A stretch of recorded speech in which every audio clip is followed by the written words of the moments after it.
stand up to Trump and say, we're not just going to take everything you put our way? Well, I think J Mart's read was my read, because when I saw Barrasso, not just Cassidy, who had already been pretty vocal about the fact that he had concerns and whatever else, but the fact that Barrasso was willing to, in prepared remarks, say what he said, I think is important. You saw a lot of those senators bringing in their prior history from before they came to Congress. Senator Michael Bennet, for example, was the superintendent of the Denver area school district. So when he says, I'm speaking on behalf of parents and students, he literally has been in those roles before. He knows what it means when places like Florida get rid of vaccine mandates and the impact of that on schools and on students. So that's an important piece of it. But I think when you talk about what happens next, probably nothing, right? I mean, pressure is important. You talk to public health officials, as I have. They say that the pressure is important to remind people of what you said, Lemire, that this is dangerous talk from the head of the HHS. But then at the same time, these members had every opportunity to voice their concerns with Kennedy, which they had then and still clearly have now,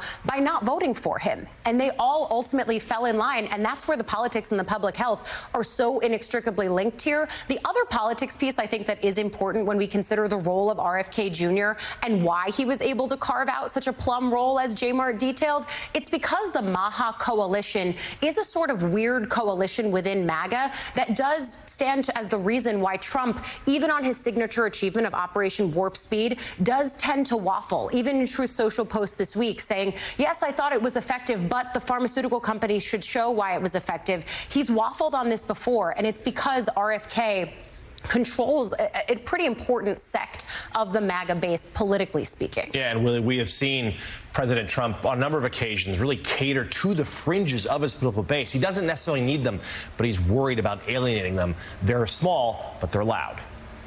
Yeah, the Wall Street Journal's writing about all this. Its editorial board just this morning writing RFK Jr.'s Operation Warped Memory. That's the title of the piece. The editorial board writes this: Mr. Kennedy struggled to defend his inconsistencies. Vice President J.D. Vance tried to ride to Mr. Kennedy's defense, writing on social media, when I see all these senators trying to lecture and gotcha Bobby Kennedy today, all I can think is, you all support off-label, untested, and irreversible hormonal therapies for children, mutilating our kids and enriching big pharma. You're full of blank, and everyone knows it. That's a tweet from the Vice President of the United States. The Wall Street Journal writes, classy as ever, Mr. Vice President. None of this is true of Dr. Cassidy, Dr. Barrasso, and other senators, and the vice president knows it. Mr. Vance is trying to rally Republicans to RFK's side by framing this dispute in a polarized partisan framework, either or, us, them. That may serve his political purposes as he courts RFK's supporters with 2028 in mind, but it won't win over anyone paying attention to the health secretary's contradictions as he attacks life-saving vaccines. And we should point out, as he tried to say yesterday in one of those exchanges with a Republican Senator caddy, that no, I like mRNA vaccines. Well, under his leadership, the HHS just pulled back $500 million in funding to support the development of those very vaccines.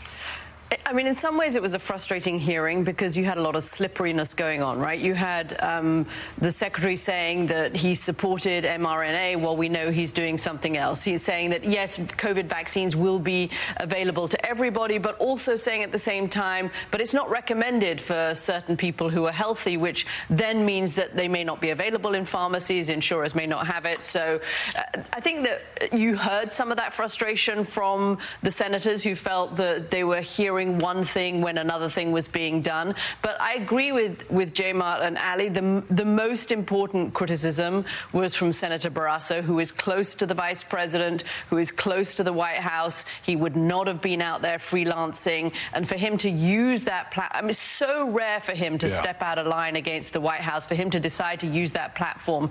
To do that, you wonder, what was he trying to do? Is he trying to get the White House to a position where the secretary's position is no longer tenable? Why was he doing that? If there really isn't going to be any result from this, why would he stick his neck out in that way, Joe? Coming up, we have some breaking news on the economy. The August jobs report is out this morning. We've got CNBC's Andrew Ross Sorkin.